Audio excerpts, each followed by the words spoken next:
Já, kæru gestir, bæði nær og fjær.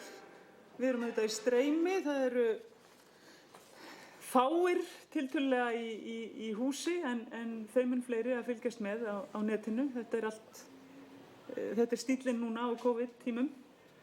En það er mjög mikil ánægja að bjóða ykkur velkomin á þetta snarpa hádegismálþing krabbameinsrannsóknir á þessum merkadegi, alþjóðlegum degi krabbameinsrannsókna.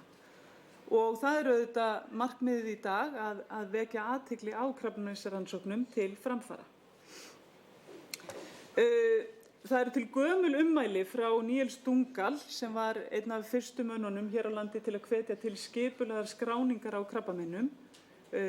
Hann sagði árið 1949 að til að geta náð árangri í baráttunni við hinn skæða óvin sem að krabbameinin eru, að þá væri fyrsta skilyrðið að þekkja hann. Þetta er auðvitað í fullu gildi í dag, algjörlega, þó að við séum auðvitað farin að skoða miklu fleiri hliðar heldur en að var haft í huga þarna fyrir rúmum 70 árum síðan.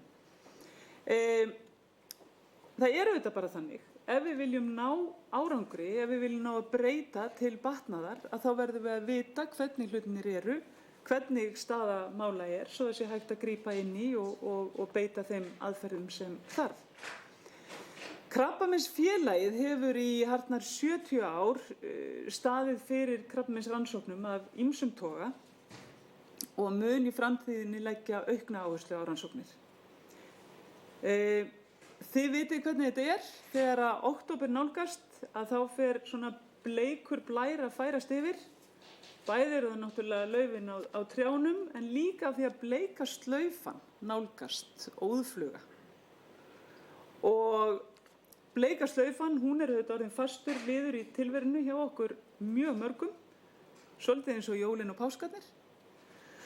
Og alltaf tilhlökkun, en ekki bara tilhlökkun, heldur líka mikil hlýja því að bleika slaufan, hún er auðvitað fyrir konur í landinu. Allar þær konur sem að greinast með krabbamein á hverju ári sem eru rúmlega 800. Líka fyrir allar þær konur sem eru á lífi í dag og hafa greinst með krabbamein og þær eru yfir 8000. Í ár að þá mun allur ágóði af bleikuslaufunni renna í krabbameinsrannsóknir og endurspeglast þannig þessi aukna áhersla félagsins. Það er mér mikil ánægja að fá að bjóða hingað Guðbjörgu Kristínu Ingvarsdóttur sem er skartgripahönnuður og gullsmiður í árum sem að annað árið í röð hefur hannað gullfallega slaufu fyrir átakið og nú ætla ég að fá að þjófstarta og sýna hana hérna og jafnframt að fá að afhenda Guðbjörgu lítinn blómvönd sem þakklætisvott. Þetta gekk vel í fyrra og við erum sannfærðir að þetta gengur ekki síður vel í ár. Hjartans þakkir fyrir frábært framlag. Takk fyrir.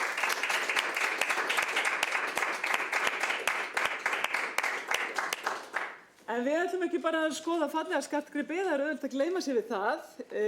Tímaramminn er þröngur og markmiðið með deginum í dag er að hlýða á kynningar á 5 vísindarannsóknum og eins og ég segi, þetta er svona, við þurfum að vera snörp, megum ekki gleyma okkur og það er því ekki eftir neinu að bíða. Fyrsta ætla ég að bjóða hingað hana Jóhönnu Eyrúnu Torfadóttur sem er doktor í lýðheilsu, sérfræðingur hjá okkur hjá Krabbameinsfélaginu og hún ætlar að kynna fyrir okkur fyrstu niðurstöður úr 8-vitanum sem er rannsókn á reynslu fólks sem hefur greinst með krabbamein. Gjör svo vel, Jóhanna.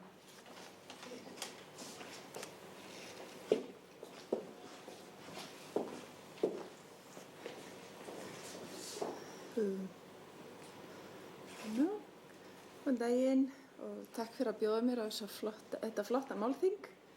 Við höfum verið hérna lengi hjá Krabbameinsfélaginu, stór hópur að vinna að undirbúningi þessar rannsóknar sem er unnin að fyrirmynd danska krabbameinsfélagsins sem hefur verið með sambærilega rannsókn í gangi síðan 2011 og hefur lagt fyrir spurningalista 4 sinnum en við erum að prófa þetta núna í fyrsta skipti hérna á Íslandi.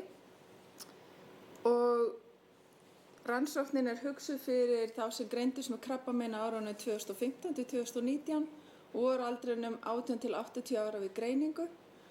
Og þetta hófst í byrjun júní og þá voru send út boðsbréf og það vakti bara strax góðar viðtökur. Það voru ef ég man rétt, bara á 1-2 vikum voru 800 manns sem skráðu sig í rannsóknina. Svo sendum við út textaskilaboð og við eigum inni eina áminningu enn að bjóða fólki að taka þátt í rannsókninni. Og hér ætla ég að segja frá þessum frumniðurstöðum fyrir þá 1133 einstaklinga, en ég kíkti í dag, það eru rúmlega 1200 manns nú þegar búin að skrá sig. Meðalaldur í úrtakshópnum 65 ár og meðalaldur þeirra sem hafa nú þegar skráð sig í rannsóknina eru 62 ár. Þannig að þetta aðeins yngri hópur heldur en í úrtakinu. Algengasti aldurshópurinn þarna 61 til 70 ára eða 36% af þeim sem hafa tekið þátt koma úr þeim aldurshópi. Við sendum ekki boðsbréf á þá sem eru eldri en 80 ára við greiningu en þeir geta samt tekið þátt í rannsókninni. Kynjahlutfallið í rannsókninni að það eru þá 40% þáttakandi eru karlar og 60% konur. Og þáttakandi sem búa á höfuðborgarsvæðinu eru 65% sem bara alveg í samræmi við hvernig skiptingin í landinu. Það eru 64% þjóðarinnar sem býr á höfuðborgarsvæðinu. Þegar við skoðum algengustu krabbameinin hjá þáttakandum í rannsókninni þá eru þarna stærsti hópurinn konur sem hafa greinst með brjóstakrabbamein, svo eftir koma karlar sem hafa greinst með blöðruhálskirtil og svo eru líka algengt að fólk hafi greinst með krabbamein í ristli og endaþarmi. Það eru þarna 20% þáttakanda sem hafa greinst oftar en einu sinni með krabbamein og það að meðaltali liðin svona tæplega 3 ár frá greiningu meðal þeirra sem hafa tekið þátt. Og það eins og sjá má hérna á myndinni, það svona stærstur hópurinn eru einstaklingar sem greindust árið 2016. Það 77% þáttakenda sem hafa lokið meðferð þegar þeir taka þátt í rannsókninni.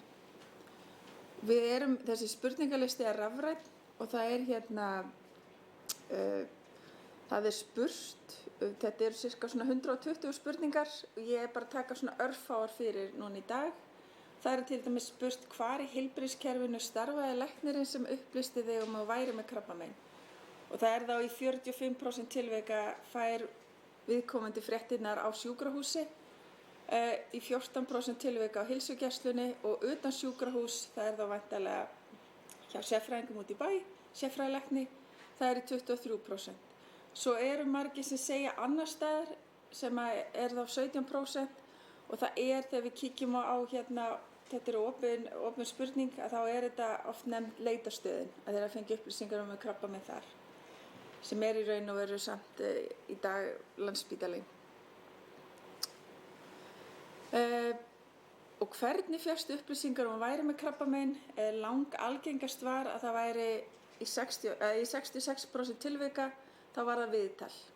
En það þarna 26% sem var fréttir að séu með krabbamein í gegnum síma. Og ég ætla að skoða þetta aðeins betur. Þetta gæti líka verið að stór hluti þessara þáttakanda gæti sem hafa greinst með húðmein, en það eru samt ekki það margir í rannsókninni þannig að þetta ekki eingöngu þar. Af þeim sem fengu viðtal var þarna 49% ráðlagt að hafa einhvern nákomi með sér. Og það voru 75% sem sögðu að það hefði verið fremur vel eða mjög vel að staðið upplýsi krabbameinsgreininguna. En það þarna 25% sem ekki kannski mjög sáttir. Og svo spurt hvernig leið þér í greiningaferlinu. Og það eru 50% sem segja að mér fannst ég verið í öruggum höndum. Og 30% sem segja að mér var létt að það væri verið að rannsaka hvað amaði að mér. Og svo eru 30% sem segjast að það hafi verið áhyggjufullir. 26% kvíðin, 16% fundi fyrir óöryggi og 6% segist hafa verið hrædd. Og það ein spurning líka sem áhugaverð. Fannst þér að þurfa stuðning frá heilbrigðisstarfsfólki vegna þess hvernig leið andlega? Og þá voru 50% sem sögðust bara ekki hafa þurft á stuðningi halda frá heilbrigðisstarfsfólki. en 21% sögðust hafa fengið þann stuðning sem þurfti á að halda. Og þá þarna eftir 20% sem að þurftu stuðning og fengu hann ekki eða þorði ekki að óska eftir honum eða einhver hluta vegna óskuðu ekki eftir þessum stuðningi. Og ef við færum okkur svo í aðdraganda greiningar að þá er spurt hvað var helst til þess að grunur krabbamein vaknaði og þá þarna stærst 42% ég fann sjálfur fyrir einkennum eða óþægindum. Og þetta náttúrulega mjög mikilvægt að fólk sé mjög vakandi fyrir einkennum og leiti til læknis eða finni fyrir einhver óvenjulegu. Og það 90% sem segja ég var hjá lækni út af öðru sem að þá finnst krabbamein. Skimun af krabbameinsleit 16% og annað 14%. Ef við skoðum sérstaklega það konur sem greindust með brjóstakrabbamein, þá 40% sem segja að það fundist mein í skimun. Þetta þá þessi einkennalausa skimun þegar maður bara mætir, þegar maður boðaður í skimun. En 48% koma þegar þeir finna fyrir einhverjum einkennum og þá finnst krabbamein. Ef við skoðum fyrir algengasta mein meðal karla sem blöðruhálskirtilskrabbamein, þá langa algengast að það finnist þegar voru hjá lækni út af einhverju öðru, eða 42%. Svokölluð krabbameinsleit þá 6%. 21% fara út af því að finna fyrir einkennum. Meðalaldur hjá körlunum mjög nálægt því sem bara það 70 ár meðalaldur við greiningu en hjá konunum voru þeir aðeins yngri heldur en meðalaldurinn við greiningu. Það spurt síðan bara hvernig metur líðan þína undanfarna 7 daga eða svona hvernig metur heilsu þína á heildina litið. Það þá getur auðvitað verið undir andleg eða líkamleg heilsa og það þarna 15% sem segja að hún sé afbragðsgóð, 27% segja að gefa einhvern 6, þetta á skalanum 1-7. Og þegar við skoðum hvernig þetta var hjá Dönunum sem að gerði sambærilega rannsókn og þar liðið líka svipað langur tími frá greiningu, að þá sjáum við að það 24% í Danmörku sem segja að almenn líðan sé afbragðsgóð. Þannig að þeir eru svona metana greinilega aðeins betur heldur en hérna á Íslandi. Og svo ef við skoðum lífsgæði, og lífsgæði svona skilgreiningin líka meira svona félagsleg virkni, umhverfið, þannig að það svona auðvitað erfitt að segja hvernig fólk metur lífsgæði versus heilsu, en hún virðist hafa verið betri. Það aðeins hærra meðaltali á lífsgæðanum heldur en á almennri heilsu.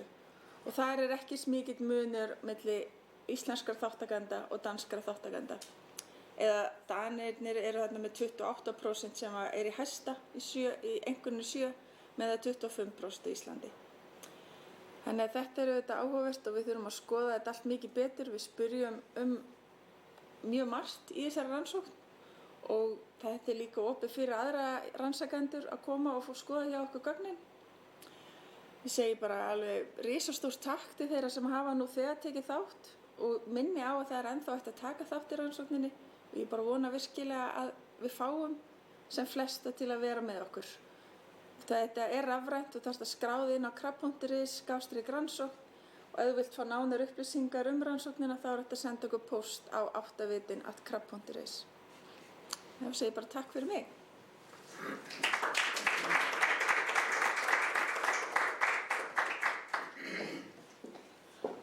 Takk fyrir það, Jóhanna. Þetta verkefni sem við hjá Krabbameinsfélaginu erum ákaflega stolt af og ég tek undir hvatningu Jóhönnu að fólk endilega taki þátt ef að þið þekkið einhverja sem að mögulega hafi fengið boð að taka þátt að ýta við þeim og hvetja á til að skrá sig.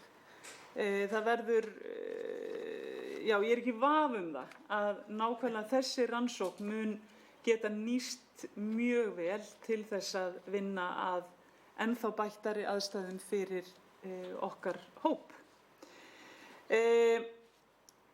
Við stöndum mjög vel hvað tíma varðar. Þetta nýjung á svona málþingum. Lúxus vandamál. Núna væri hægt að standa upp og fá sér kaffisopa en við gerum það ekki. Við skiptum aðeins núna verða kynntar 3 rannsóknir sem að hafa allar fengið styrki úr Vísindasjóði Krabbameinsfélagsins sem að var stofnaður árið 2015. Stofnframlagið í sjóðnum voru 254 milljónir og hluti af því stofnframlagi var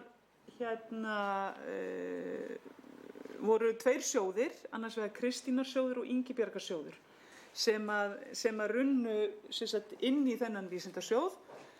Krabbameinsfélagið hefur svo frá árinu 2017 lagt til viðbótar við það stofnfé sem félagið lagði til í upphafi, þetta er orðin svolítið flókin setning, lagt tæpar 140 milljónir inn í sjóðinn til viðbótar sem sagt og á síðustu 4 árum hafa 30 rannsóknir hlotið styrki sem eru að upphæð 227 milljónir. Sjóðurinn er þannig uppbyggður, það er mjög öflugt fólk sem að situr í stjórn sjóðsins og það er sett sjóðsstjórn sem úthlutar, vísindamenn sækja en stjórnin nýtur aðstoðar vísindaráðsfélagsins sem að í sitja mjög færir vísindamenn. Þannig að allt í kringum þennan sjóð er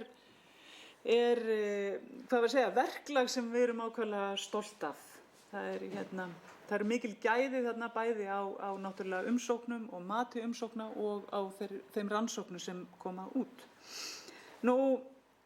Eins og ég sagði, næstu 3 rannsóknir sem verða kynntar hérna, þær hafa allar hlotið styrk úr þessum sjóði. Og fyrstan vil ég bjóða velkomin Valtý Stefánsson Thors sem er sérfræðingur í barnalækningum á Landspítalanum og þess má reyndar geta að í stofnskrám sjóðana sem að runnu inn í vísindasjóðinn að þá er einmitt þess getið að þess beri að styrkja rannsóknir hjá börnum. Og það hefur sannlega verið gert og Valtýr ætlar að kynna rannsókn á gagnagrunni æðaleggi hjá krabbameinsveikum börnum. Gjörðu svo vel.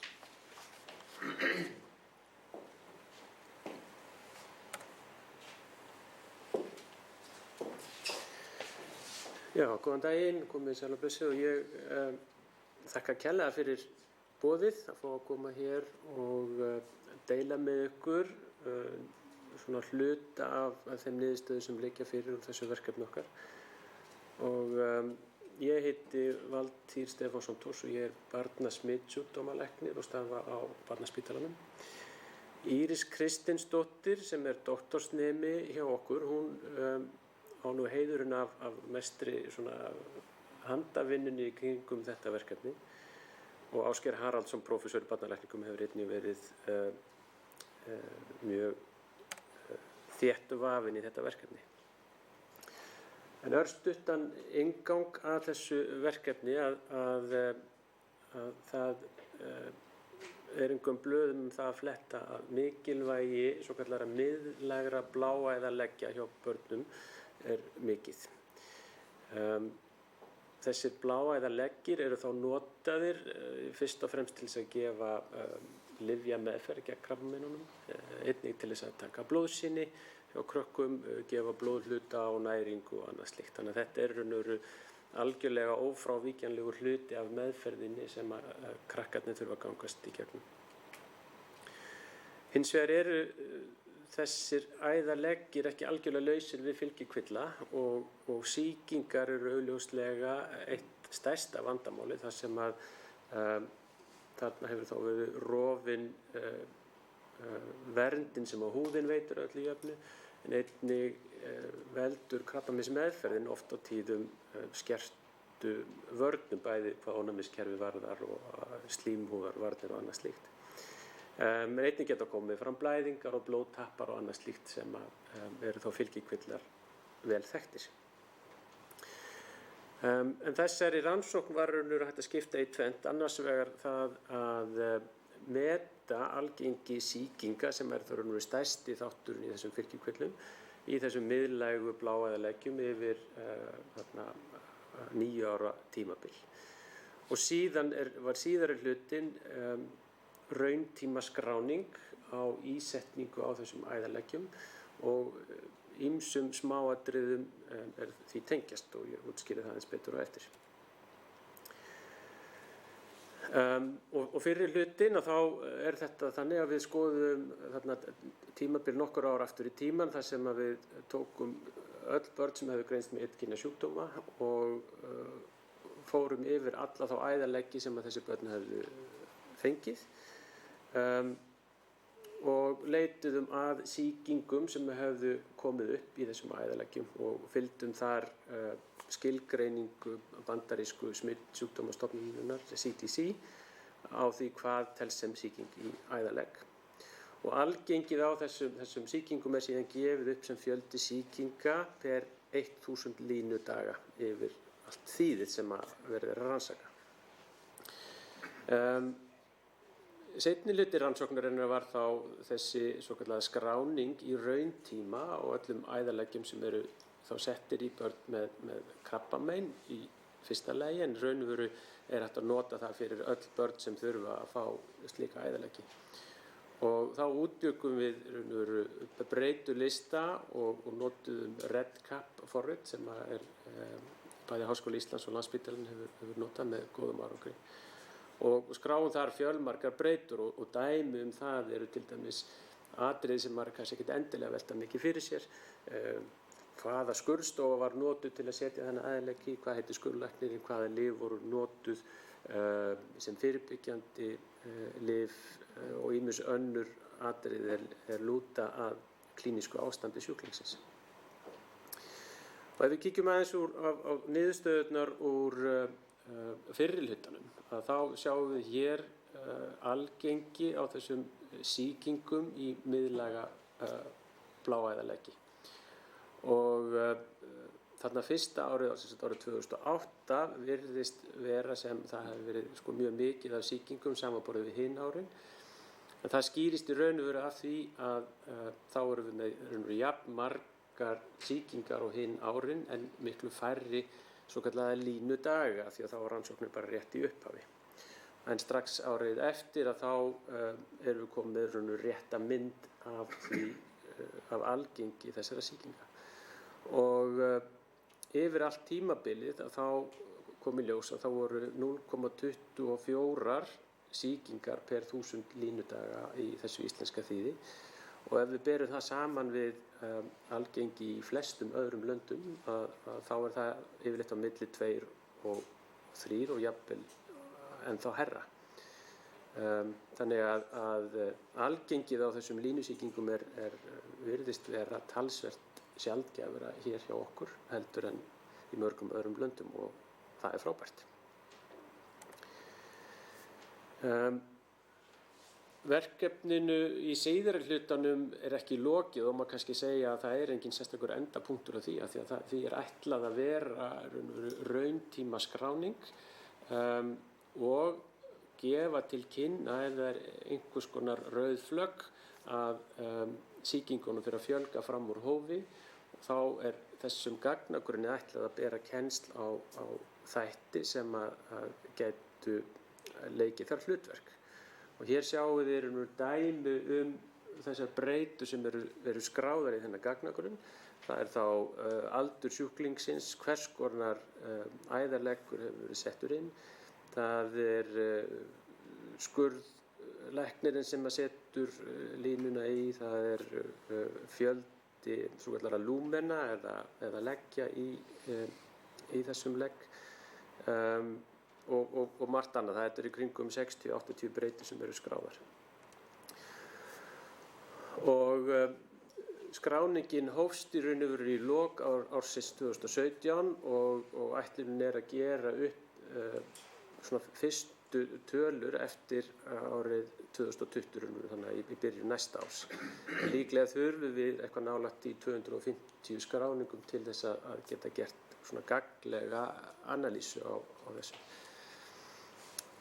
Hins vegar hefur þessi gagnagrunnur getu til þess að gefa okkur vísbendingar í rauntíma ef það verður skyndilega hækkun á algengi á ákveðnum fylgikvillum. Og dæmi þetta getur verið ef við sjáum að þessar sýkingar sem komu upp alltaf settar þá er línan alltaf sett á sömu skurðstofunni eða sama skurðlækni eða einhver ákveðin lotunúmer á línum sem við höfum keypt frá ákveðnum aðilum, þannig að þetta gefur okkur að minnsta kosti tækifæri til að grípa inn í þá miklu fyrr heldur en áður var hægt.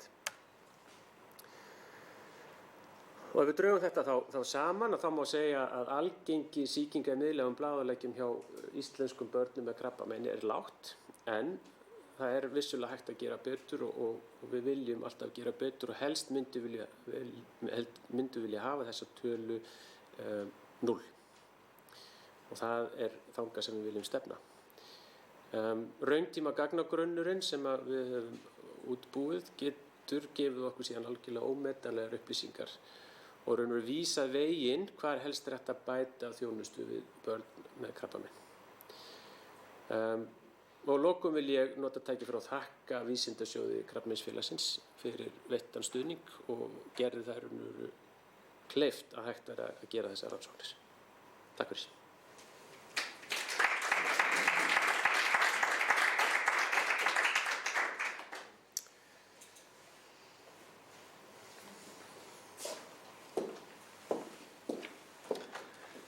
Takk kærlega fyrir, Valtýr. Það er ótrúlega hvetjandi að sjá svona, hvað var að segja, fyrir mig sem leikmann að geta séð svona niðurstöður sem að augljóslega eru beinlínis hagnýtar og hvetjandi og við talum nú ekki þegar það sýna svo að staðan hér á landi er svona góð, frábært alveg. Ég nefndi áðan að hér á landi eru yfir 8.000 konur á lífi sem hafa fengið krabbamein. Lífslíkur kvenna með krabbamein hafa tvöfaldast á síðustu 50 árum sem eru auðvitað frábær árangur. En það þýðir líka að það er mikill hópur kvenna og auðvitað stór hópur fólk sem að býr með alls konar afleiðingum af þeirri meðferð sem að fólk gekk í gegnum. Og umræða og rannsóknir á því sem er kallað síðbúnir fylgikvillar meðferðar að slíkum rannsóknum fjölgar mikið. Það er alveg ljóst að þessar síðbúnu aukaverkanir, fylgikvillar sem fólk býr með lengi, að þær eru miklar hjá fullorðnum og hvað þá þegar börn er að ræða, þegar börn hafa fengið krabbamein og þurfa svo að lifa með fylgikvillum fram á fullorðinsár. Og Vigdís Hrönn Viggósdóttir, hjúkrunarfræðingur á Barnaspítalanum, að hún ætlar núna að kynna sína rannsókn á lífi barna eftir krabbameinsmeðferð og rannsókn á síðbúnum afleiðingum þess. Gjörðu svo vel, Vigdís.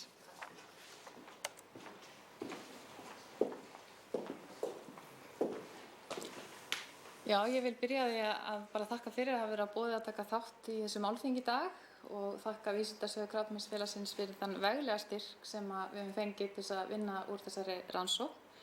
Ég heiti Vigdís Hrönn og er í doktorsnámi við hjúkrunarfræðideild Háskóla Íslands og er með frábært fólk á bak við mig í þessu verkefni. Og ég samhliða námi starfa á sérhæfðri göngudeild fyrir fólk sem hefur lokið meðferð á barnsaldri með krabbameini. Og viðfangsefni námsins er þessar síðbúnu afleiðingar árinu eftir. En bakgrunnur rannsóknarinnar er að árið 2016 var hafist handa við að undirbúa þessa nýju móttöku sem við köllum miðstöð síðbúnu afleiðinga. Hún opnaði í lok árs 2016 og þjónustar 18 ára eldri sem hafa lokið meðferð við krabbameini. Markhópurinn í byrjun var að sinna 18 til 25-30 ára en þetta getur náttúrulega breyst í framtíðinni hvað við förum langt áfram í aldri. Eitt af því sem við gerum á miðstöðinni er að taka saman meðferðina sem var veitt. Við köllum það vegabréf eftir krabbameinsmeðferð. Það er samantekt greininguna, hvaða meðferð var veitt, aldur við greiningu, nokkur orðum síðbúnu afleiðingar sem að rannsóknir hafa sýnt að geta komið fram og síðan hvernig eftirfylgdin ætti að vera á fullorðinsárunum í takt við þá meðferðina sem var veitt. Þessi miðstöð var styrkt af Styrktarfélag krabbameinssjúkra barna. Hún veitti spítalanum 3 ára styrk til að koma þessu á fótinn. Við skipulegum rannsókn fyrir opnun miðstöðvarinnar, langaði til að nota tækifæri og sjá hvernig hefur þessu fólki verið að vegna fullorðinsárum sem við höfum ekki séð í mörg ár þegar við komum til okkar aftur. Og og rétt bara að komast aðeins inn á að krabbamein í börnum, það er að greinast, þetta er alltaf miklu minni hópur en er búið að vera að tala í dag hjá fullorðnum, þetta eru 10 til 12 börn á ári að greinast með krabbamein.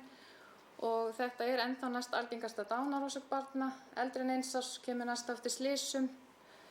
En síðustu 40 ár það hafa lífslíkur aukist gífurlega, alveg 40%, ekki bara vegna bættra meðferða, krabbameinsmeðferða, heldur líka vegna bættra stoðmeðferða, eins og gjörgæslu, inngrip og þess háttar. Í dag er 5 ára lifun yfir 80%, þannig að þetta er hratt vaxandi hópur af fólki sem lifir krabbameini af og flestir af þessum lifa til lengri tíma. Og þá komum við inn á þessar síðbúnu afleiðingar sem við erum að rannsaka. En það er vitað að það er margt af þessum síðbúnum afleiðingum sem margar geta haft verulega neikvæð áhrif á lífsgæði og horfur. Og síðbúnar afleiðingar þá verið að tala þessar heilsu- og lífsgæðatengdu áhrifaþætti og það að greinast með krabbamein og fá meðferð getur haft áhrif á ýmsa þætti, stundum á vöxt og þroska, líffærastarfsemi, frjósemi. Í einstaka tilfellum getur það aukið hættu á að fá aftur krabbamein síðar og svo þessar sálfélagslegu afleiðingar. Mér finnst þessi mynd alltaf, hún sýnir vel hvað málið snýst og þetta er unnið úr.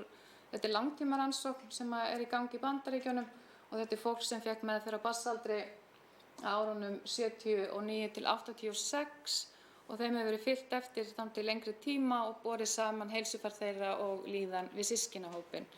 Og þá sjáum við að hlutfall alvarlegra og lífsógnandi heilsutengdra vandamála rétt við 50 aldur er 30% hærra hjá þeim sem hafa fengið meðferð samanborið við systkini. Þannig að ég vil samt taka fram, þetta er gömul, meðferðirnar eru gamlar, auðvitað breytast meðferðarskemanir, þannig að auðvitað vonar maður þeir sem eru að fá meðferð í dag að þessar kúrfur verði lægri með tímanum og með nýjum lyfjum og þess háttar. En þetta er frekar stór hópur og þið sjáu þetta er ungt fólk, þetta er undir 50 og helmingurinn er komin með alvarleg vandamál. Nú þýðir rannsóknin hjá okkur að þetta eru skjólstæðingar, fyrrum skjólstæðingar krabbameinsteymis barna. Við miðum þá sem fengu meðferð með lyfjum, krabbameinslyfjum eða geislameðferð og greindust þá fyrir 18 ára aldur og við fórum aftur til 1981. Þannig að við höfum verið að kalla inn fólk sem er alveg orðið vel fullorðið. Þetta eru 136 manns, við miðum við að væri komin 5 ár frá greiningu, 2 ár frá því kláruðu meðferð og það er afrætt spurningalisti sem við höfum sendið gegnum REDCap og það voru af þessum hópi þá náðum við í 115 manns með símtali, sendi bréf á hina og auglýstu líka í fjölmiðlum og hjá SKB og af þeim sem samþykktu að fá listan sendan svöruðu 105. Hjartarannsóknin er annar vinkill, hann er meira klínisk, þetta er klínisk rannsókn. Þar erum við að horfa á eingöngu hóp sem fékk antrasyklin lyfjaflokk sem vitaðri getur haft skaðleg áhrif á hjarta og erum að skoða heilsufari þeirra. Gagnasöfnunin hófst bara eftir tilskilin leyfi frá siðanefnd Landspítala og Persónuvernd í lok árs 2016 og við kláruðum gagnasöfnun í fyrra og það var þá 77% sem svöruðu listanum og af þeim sem komu á miðstöðina og fóru í þessa hjartaómskoðun það var 67,6% af þeim sem fengu sér lyf. Aðrar upplýsingar sem við munum nota það er eins og upplýsingarnar sem eru teknar saman í vegabréfunum. Við erum með ítarlegar upplýsingar, heildarskammtalyfja og allt svoleiðis og síðan ýmsar mælingar.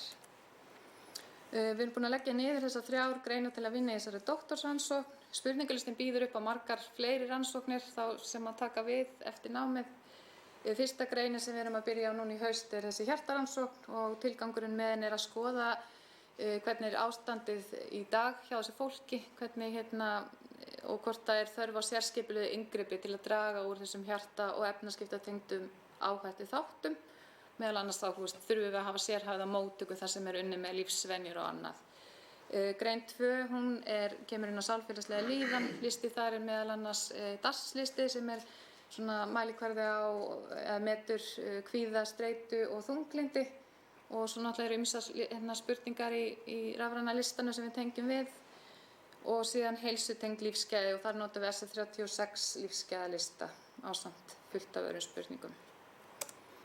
Og hvenær má vænta niðurstaðna? Það fer eftir hvað ég hangi mikið upp á fjöllum, en svona tímarammi lítur svona út að við erum að byrja fyrstu grein og reyna svona að standa skil á einni grein á önn, og vissulega hefur þessi styrkur sem við fengum, hún eykur líkurnar því að þetta klárist innan þessa ramma. Þannig að það reyna að hafa þetta ekki með mér inn á 60-aldurinn, fyrir 50. Og ég vil bara að lokum þakka öllum sem komu að rannsókninni og samstarfsfólki og öllum sem veittu styrk og ekki síst líka þeir sem gáfu sér tíma til að svara spurningalistanum og taka þátt.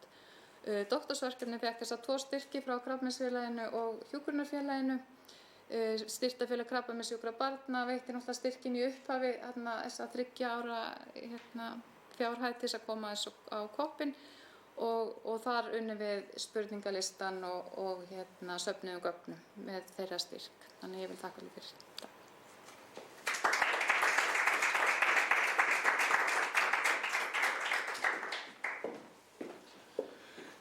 Takk kærlega fyrir, Vigdís. Afar áhugavert og dálítið magnað að sjá hvað þátttakan er góð. Að það lítur að vera, eða í mínum huga er það eftirtektarvert að þáttakan sé yfir 70%, nærri því 80%.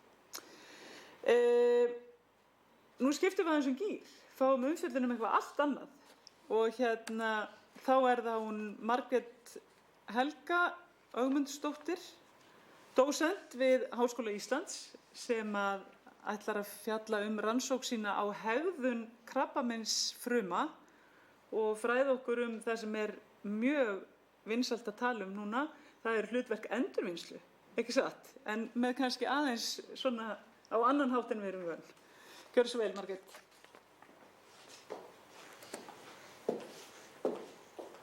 Takk fyrir það og takk fyrir að bjóða mér hingað í dag. Mér finnst alveg ofsalega skemmtilegt að fá að taka þátt í þessu samtali og þessu málþingi og langar að segja frá niðurstöðum úr rannsókn sem við fengum styrkta úr Vísindasjóði Krabbameinsfélagsins fyrir 3 árum og lukum á þessu ári og síðan í framhaldinu annarri rannsókn sem við fengum styrkta úr Vísindasjóðnum aftur á þessu ári. Og megin markmið okkar er einmitt þetta að skilja hegðun krabbameinsfruma. Og það sem við erum einkum að skoða er endurvinnslan. Það er að segja hver eru tengsl endurvinnslufrumunar og síðan við krabbameini. Og endurvinnslukerfið í frumum, að þetta nefnist sjálfsát. Og þetta er einmitt raunverulega sorpa frumunar. Og á sér þannig stað að það myndast himna í umfrymi sem að lengist þar til hún gleypir það sem að vegi hennar verður og myndar bólu. Og þetta gerist bæði ósértækt en þetta gerist líka sértækt. Þannig að gölluð frumulíffæri og gallaðar stórsameindir eins og prótein að þau verða innlimuð þarna inni og síðan þegar að þessi bóla rennur saman við leysikornið sem að hefur niðurbrotsensím að þá verður niðurbrot. Og niðurbrotsefnin að þau eru síðan nýtt í uppbyggingu aftur innan frumunar. Þannig að þetta er hreinsunarkerfi frumunar en þetta er líka kerfi frumunar eða leiðinar til þess að bregðast við streitu ástandi. Og þetta getur verið næringaskortur, súrefnisskortur og aðstæður sem að finnast oft í æxlisumhverfinu. Og fyrir þetta ferli eru nokkur gen sem hafa verið skilgreind nauðsynleg og meðal þeirra er ATG7 sem er einmitt þetta gen sem við erum að skoða. Og hlutverkið, hvað varðar krabbamein, er einmitt tvíþætt og endurspeglast í hlutverki ferlisins. Að það er annars vegar viðbragð við streituástandi og það er þar sem að ferlið er talið koma krabbameinsfrumum til góða. Og það er einkum í því ljósi sem að verið að skoða sjálfsátshindra í krabbameinsmeðferð. Og síðan er það upphafsmyndun æxla og þá er það hreinsunarhlutverki sem er talið vera verndandi gegn því. Og rannsóknir í músum að þær sýna að þegar að ATG7 genið er slegið út í lifur að þá myndast æxli í lifur. Og okkur langaði til þess að kanna hvað með menn. Og í samstarfi við Íslenska erfðagreiningu að þá bárum við kennslu á erfðabreytileika í þessu geni ATG7 í tengslum við lifrarkrabbamein og gallvegakrabbamein. Og í sjálfstæðri rannsókn annars hóps við Stanford að þá báru þau kennslu á annan breytileika í þessu geni og höfðu samband við okkur og við sem sagt í tengslum við gallvegakrabbamein einnig höfðu samband við okkur og við unnum saman að þessu. En síðan í framhaldinu langaði okkur til þess að vita, en hvað það sem að gerist? Hvers vegna verður þetta?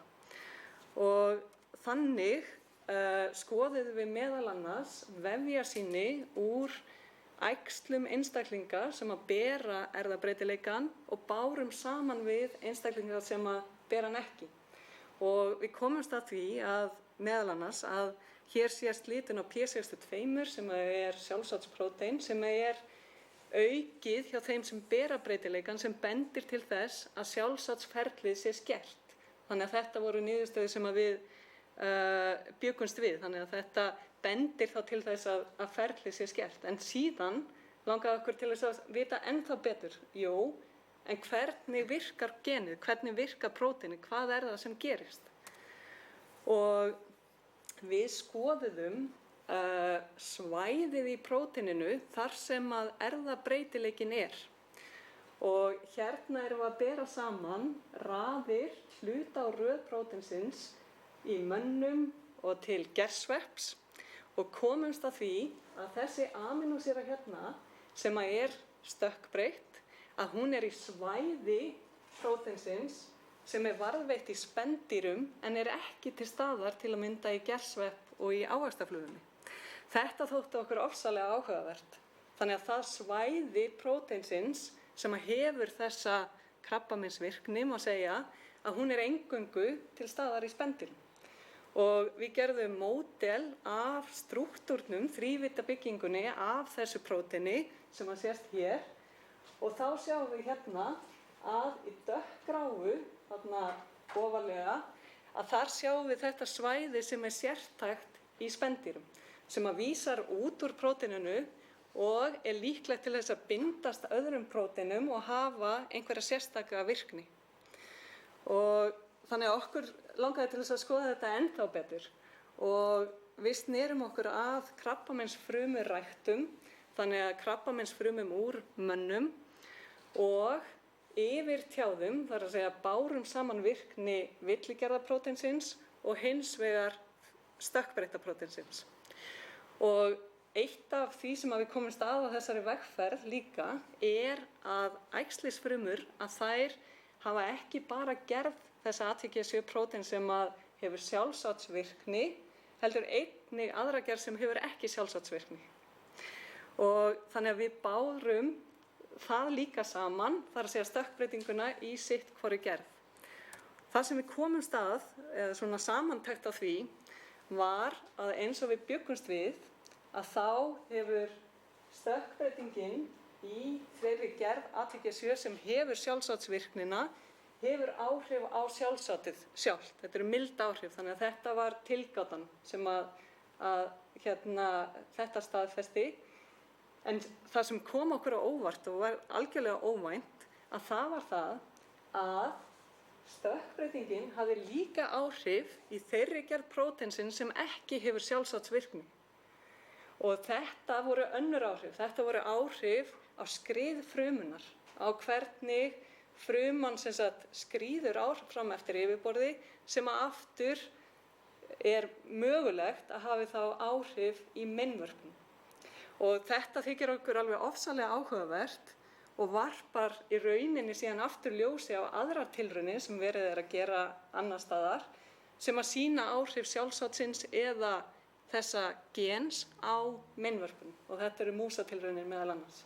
Þannig að þarna erum við komin nær mekanismanum, þar að segja hvað er það sem er að gerast innan frumunar og tengja það síðan við svipgerðina í mús og manni. Og þetta er eitthvað sem okkur langar til þess að halda áfram með, að skilja þá betur og fengum einmitt styrk frá Vísindasjóði Krabbameinsfélagsins í ár.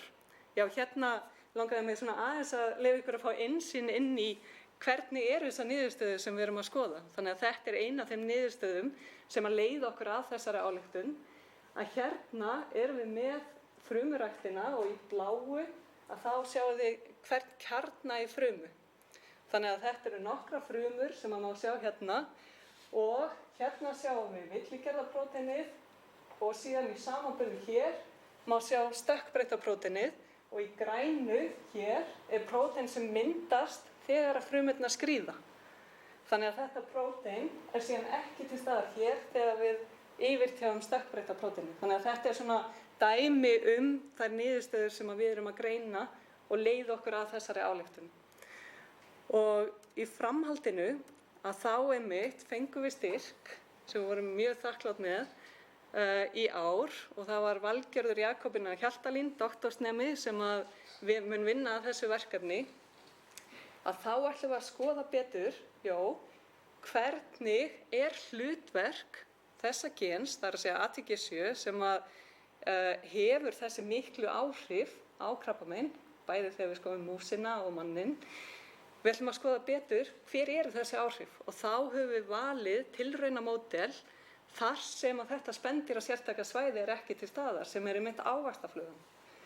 Og ávaxtaflugan, það kannski kemur aðeins á óvart, en ávaxtaflugan er alveg ofsalega gott módel fyrir krabbameinsrannsóknir og er mjög mikið notuð sem slík. Og það sem við ætlum að gera er að slá út, nota CRISPR-Cas9 aðferðina til þess að slá út ATG7 í flugunni en skeyta þess í stað mannageninu inn með og án sjálfsaftsvirkninar og skoða hver áhrifin eru á krabbameinsvöxt og skrið og þar af leiðandi mynnvörpun. Og við erum alveg ofsalega spennt fyrir þessu verkefni og ég í rauninni hlakka ofsalega til að það er kannski Valgerður sem mætir hérna næst og segir frá niðurstöðum úr þessu verkefni og ég held að verða ekki of oft einmitt eins og við hófum þetta málþing vitnað í Níels Stungall og það er akkúrat þetta að til að geta náð árangri í baráttunni að þá er fyrsta skilyrðið að þekkja hann og þetta er einmitt leiðir inn í þetta að krabbameinsskráin er algjörlega einstök og gerir okkur kleift að stunda þessar rannsóknir að það er í gegnum það sem að við komumst að því þessum erfðabreytileika og síðan höfum við lífsýnin og síðan getum við þannig fikrað okkur í áttina að því að skilja betur hvert er frumuferlið þarna bakvið. Og mér langaði að þakka sérstaklega Vísindasjóðnum fyrir að gera okkur kleift að stunda þessar rannsóknir af því að við erum alveg ofsalega meðvituð það að hver króna sem að kemur inn í þessar rannsóknir að bakvið hana er trú á að hún veiti bætta meðferð á endanum og það er það sem að drífur okkur áfram í öllu okkar starfi. Þannig að takk fyrir.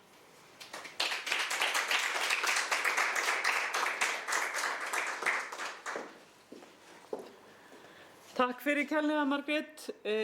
Stórkostlegt að fá svona kynningu á flóknum verkefnum og það sem þú nefnir hérna í restina, þetta með að hver króna sem kemur inn í sjóðinn, hún kemur auðvitað úr vasa almennings og það skiptir svo miklu máli að við séum meðvituð það að fara vel með að tryggja það að peningarnir nýtist vel, að gæðin séu með því, hvað var að segja, bara eins góð og þau geta orðið og þannig höfum við einmitt búið Vísindasjóðinn.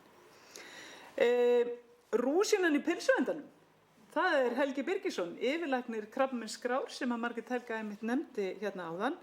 Hann ætlar að fjalla hérna verkefni sem að við erum ákaflega stolt af hjá félaginu, gæðaskráningu á greiningu og meðferð krabbameina sem er unnið í samstarfi við Landspítalann og Sjúkrahúsið á Akureyri, allt í þágu þeirra sem að greinast með krabbamein. Helgi, gjörðu svo vel.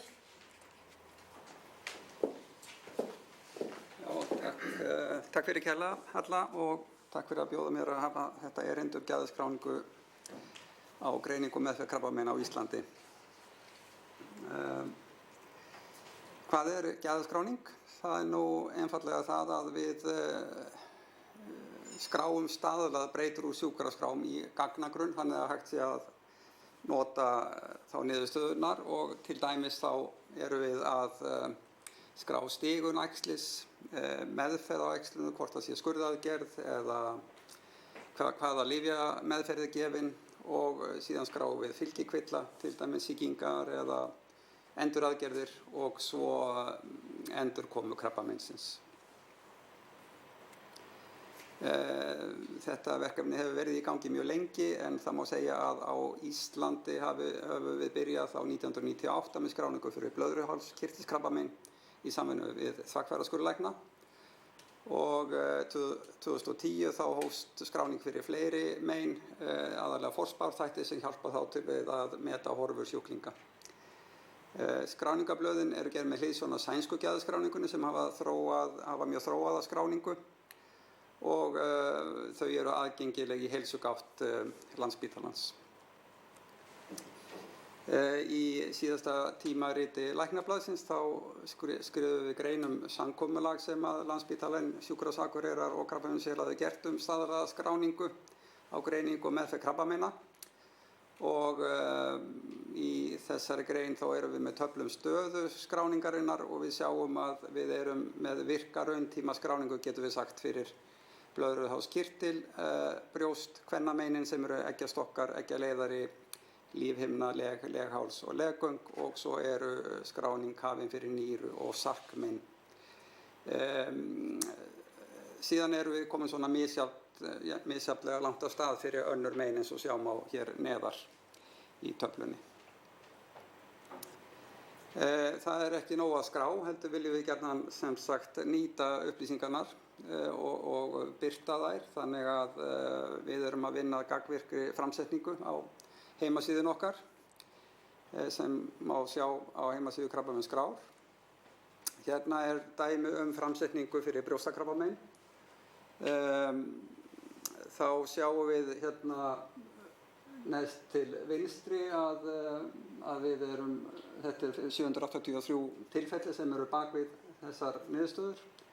Meðalaldur greindra er 62 ár og við sjáum við erum búin að skrá þarna núna 3 ár og myndin hérna neðst til vinstri sýnir að þær konur sem eru á skimunaraldri, á aldrinum 40 til 69 ára, að 50% kvenna koma sem sagt með greininguna sína úr skimun með íferrandi krabbamein. Og myndin til dæmis neðst niðri til hægri sýnir að 5-6% kvenna eru með meinvörp við greiningu íferrandi brjóstakrabbameins.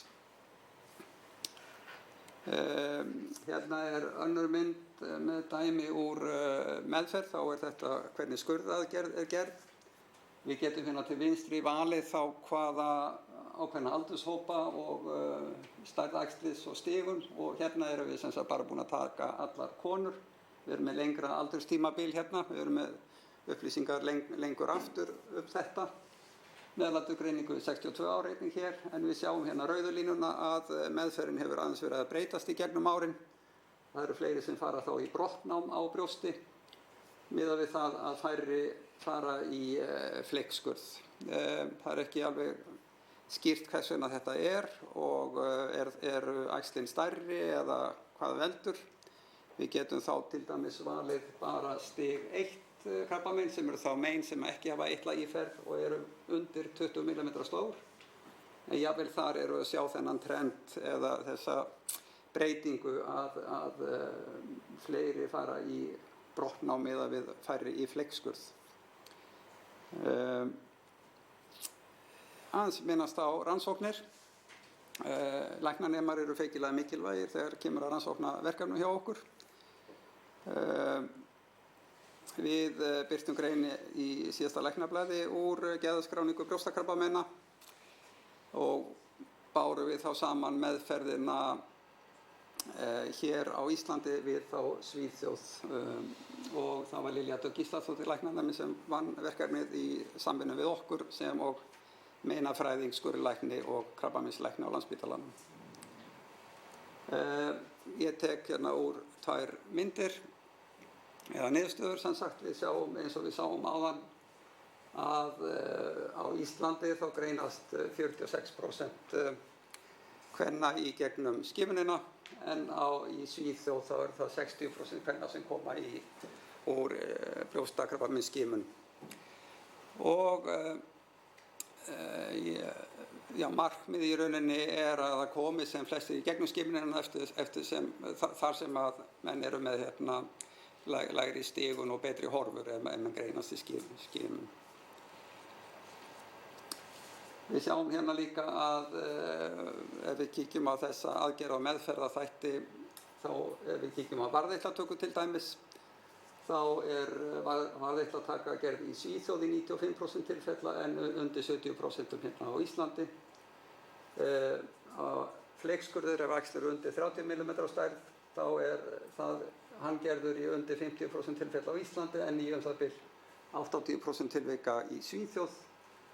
Geislameðferð eftir fleikskurð er svipaður en geislameðferð eftir brottnám er algengari í Svíþjóð. Þetta er svona dæmi hvað hægt er að gera með því að bera sig saman við önnur lönd. Hver er þá ávinningur gæðaskráningarinnar? Já, við fáum yfirsýn yfir greiningu og meðferð krabbameina á Íslandi. Þetta hvetur til staðlaðrar rannsóknarsvara og sjúkraskrárgerðar og skráningin leiðir til að vinnubrögð beinast í þann farveg sem alþjóðleg viðmið stefna að. Og síðast ekki, að lokum sem sagt ekki síst, þá er gæðaskráningin í þágu þeirra sem greinast með krabbamein, að sjálfsögðu. Við höfum rannsóknir í öndvegi, krabbameinsskrá þjónar þeim sem vilja stunda rannsóknir á krabbameinum. Starfsfólk krabbameinsskrár stýrir, stuðlar að og tekur þátt í innlendum sem og erlendum rannsóknarverkefnum og faraldsfræði rannsóknir eru okkar sérsvið og frá krabbameinsskrá og krabbameinsfélaginu hafa starfsmenn birt hundruð vísindagreina. Hvers vegna krabbameinsrannsóknir? Níels Dungal væri sérlega ánægður í dag ef hann sæi þennan fund, því að þetta er í þriðja sinn sem við vísum í hann, en það er ljóst að aukin þekking á orsökum krabbameina getur komið í veg fyrir krabbamein. Bætt greining og meðferð eykur lífslíkur krabbameinssjúklinga og að lokum vil ég segja að stuðningur velunara Krabbameinsfélagsins er ómetanlegur í þessari baráttu. Takk fyrir.